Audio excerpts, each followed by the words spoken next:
You're watching South Asia Newsline, and here are the top stories we are tracking for you on Thursday, the 4th of April. PM Modi kicks off NDA's campaign with rallies in Bihar and West Bengal. Activists highlight Pakistan's terror infrastructure rights violations in PoK. And sacred Lord Buddha relics from Sri Lanka presented to Dalai Lama in India.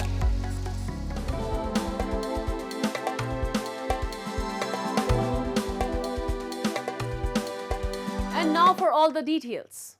Indian Prime Minister Narendra Modi kicked off the ruling BJP-led NDA's Lok Sabha poll campaign in Bihar state on Thursday with a rally in Jamui, his first in the state since the announcement of the elections. The Prime Minister said the world is witnessing how India's stature has increased in the last 10 years. Hitting out at the opposition Congress, he said when the grand old party was in power, terrorists from small countries struggling for wheat supplies could strike at will. Visibly pleased at the huge turnout, he said, it seems that the people of Bihar have decided to help the NDA win all the 40 seats in the state and achieve the 400+ target in the country. आज जमुई की इस खूबसूरत धरती पर उमड़ा ये जन सैलाब बता रहा है जनता का मूड क्या है। पूरा बिहार कह रहा है फिर एक बार। Later in the day, PM Modi held a massive rally in Coach Bihar in West Bengal and lashed out at Trinamool Congress government in the state. The elections across India will be held in 7 phases between April 19th and June 1st, and votes will be counted on 4th of June. And amid the Kachativu Island issue, Tamil Nadu Chief Minister M.K. Stalin on Wednesday took a jibe at Indian Prime Minister Narendra Modi, saying that the ruling party raised the controversy just ahead of general elections. Stalin questioned why the PM did not ever speak to the Sri Lankan government to return back the island. He further said how PM Modi remembers that Kachativu took place during Nehru and Indira Gandhi period, but does not remember an event that happened 2 years back. Meanwhile, giving its first reaction over the issue, Sri Lanka on Thursday said that the row was settled 50 years ago and there was no need to revisit it. Sri Lankan Foreign Minister Ali Sabri said that there is no controversy and that India is having an internal political debate about who is responsible. PM Modi's BJP has alleged that Congress government led by Nehru and later Indira Gandhi gave up the island under pressure from Sri Lanka. In a veiled attack at Pakistan, India's National Security Advisor Ajit Doval on Wednesday highlighted the need to shun double standard and hold sponsors, financiers and facilitators of terrorism accountable. Doval, who was leading the Indian delegation at the 19th meeting of the Secretaries of the Security Council of Shanghai Cooperation Organization in Astana, in his address said, any act of terror committed by whomsoever, whenever and whatever reasons is not justified. Raising the issue of continued threat posed by various terror groups in the SEO region, including those designated by the UNSC like Al-Qaeda, Lashkar-e-Taiba and Jaish-e-Mohammed, he asserted that perpetrators of terrorism should be effectively and expeditiously dealt with, including those involved in cross-border terrorism. He stressed the need to counter the use of technology by terrorists, including drones for cross-border smuggling of weapons and drugs, and said India supports the creation of effective mechanisms for countering terror financing and supports further strengthening of the regional anti-terrorist structure. And the United States on Wednesday reiterated its commitment to conduct a full investigation into the alleged foiled assassination plot against India-designated terrorist Gurpatwant Singh Pannu and said that they have made it clear to the Indian government to do the same. Answering a query during daily press briefing, State Department spokesperson Matthew Miller said Washington is looking forward to the results of the investigation over the matter by the Indian side. Earlier, in an interview with ANI, US envoy to India, Eric Garcetti, had acknowledged that both countries are working together in the investigation. He, however, also emphasized that a red line should not be crossed and no government employee of any country can be involved in assassination plot of a foreign citizen.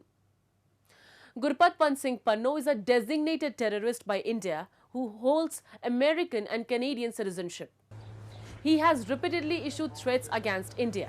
The US had late last year claimed an Indian government employee had hired a hitman to allegedly assassinate Panno, which was foiled by US authorities. New Delhi had refuted any involvement. Moving on. Political activists held a seminar and demonstration in Geneva this week to expose Pakistani terror camps, atrocities and rights violations in PoK and Gilgit-Baltistan. Take a look. Members of the United Kashmir People's National Party held a seminar on the sidelines of the UNHRC session in Geneva to expose Pakistan for operating terror camps, violating human rights and exploiting natural resources in Pakistan-occupied Kashmir and Gilgit-Baltistan. The activist said, while Pakistan falsely claims to have granted autonomy to these territories, elected officials have no say in policy making and people are denied even basic fundamental rights.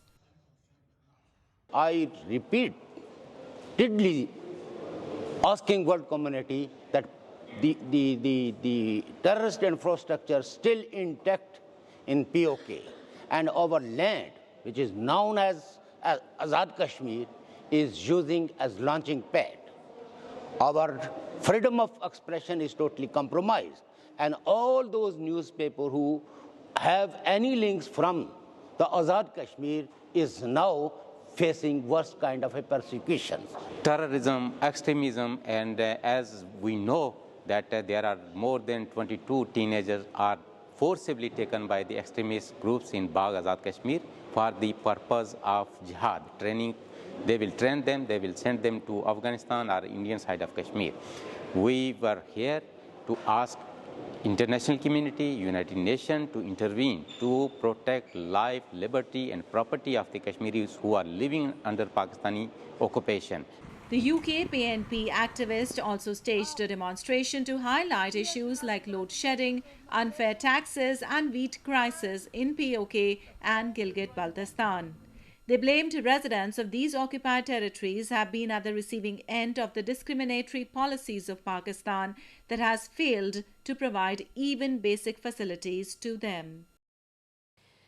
The United Nations Office for Coordination of Humanitarian Assistance in Afghanistan, in its latest report, has informed that more than 1,000 people in Afghanistan have been killed in the last 2 years due to landmine and explosive remnants of war. The report states that most of the victims of the detonations were children. Nearly 4 million people live in constant danger, with an estimated 1.2 million square meters of land contaminated with landmines and explosives. In a recent tragic incident on April 1st, 9 children were killed in a village in Afghanistan's Ghazni province when they detonated an explosive ordnance they found while playing. Lord Buddha's sacred Kapilavastu relics, preserved and protected for generations at a Buddhist temple in Sri Lanka, were presented to the Tibetan spiritual leader, the Dalai Lama, on Thursday at his residence in India's Dharamshala town. A large number of Buddhist monks were present at the ceremony as the Sri Lankan abbot presented the holy relics to the Dalai Lama out of respect towards his contribution towards the well-being of mankind. The Kapilavastu relics are known for their historical and spiritual importance and serve as a profound link to Lord Buddha's legacy, connecting devotees to his teachings and enlightenment. His Holiness was very happy, but he was most importantly he made this prayer in front of the Buddha to the relic for the world peace and happiness of all mother sentient beings. That's all in tonight's edition. We will see you same time tomorrow. Good night.